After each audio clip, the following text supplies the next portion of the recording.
Oh wait, I'm chewing gum. Hold on. Oh, you swallowed it. Interesting. Yeah. You kind of got to do it all. Everything.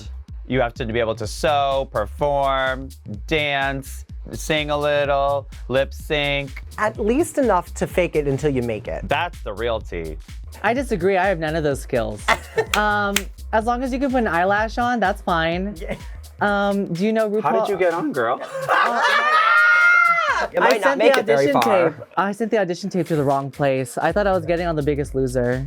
Yeah, I put the wrong email address. It was all bad. But here I am, 300 pounds lighter and famous. Oh my God. There's just like more and more queens are auditioning every single season on top of the ones that are still auditioning and aren't making it, you know, so it's just upping the ante. So I consider us blessed and very talented to have gotten on the show. You got to be able to add more heel steps to the path that's already been paved, you know, for us. Yes, a little tip tap. Everything. To be a real ass bitch, I think is expected of you. Yeah, you need to be yourself, and you need to basically be a jack of all trades at this point. Like, you need to be so well-rounded that it's a circle. Yeah, you need to not only do your drag aesthetic really well, everybody else. but you need to also be able to dip your little toe in the other pool. That's right. A boop and a boop and a boop and a boop.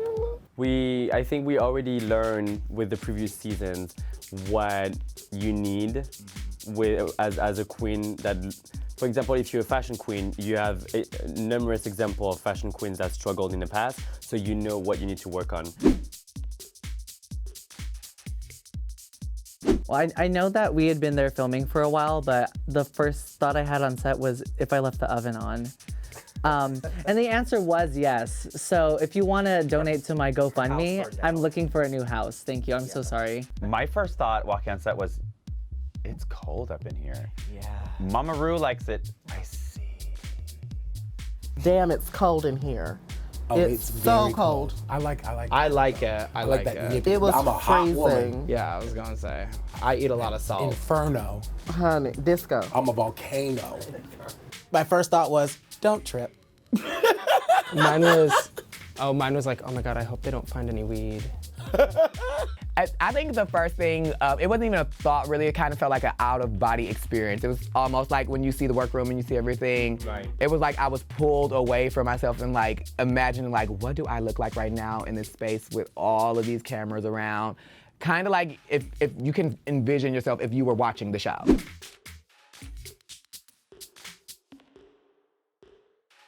A -2. When you...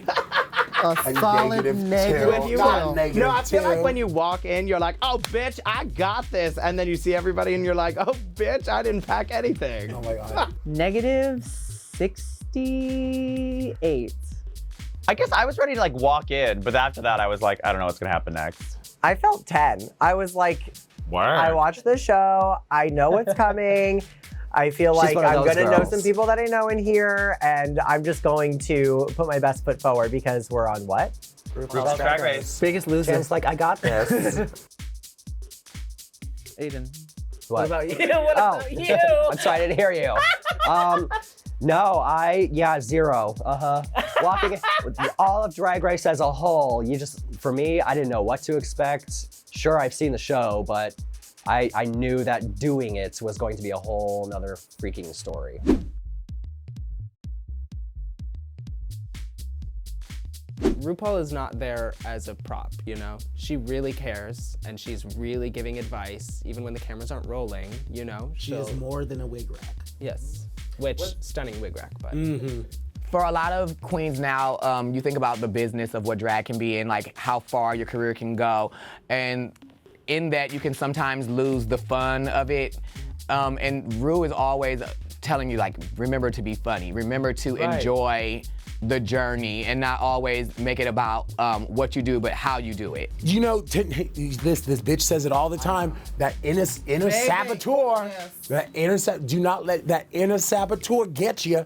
Take that inner saboteur and set it to the corner on the street. And letting, like, truthfully, loving yourself or just accepting who you are to be able to be the best you possibly can be. I know that's like such a cliche because you're like, everybody say love, but it's so true. And I don't know if I know I certainly didn't 100% understand that until going through Yeah. the fire of the show. Agreed. Yeah.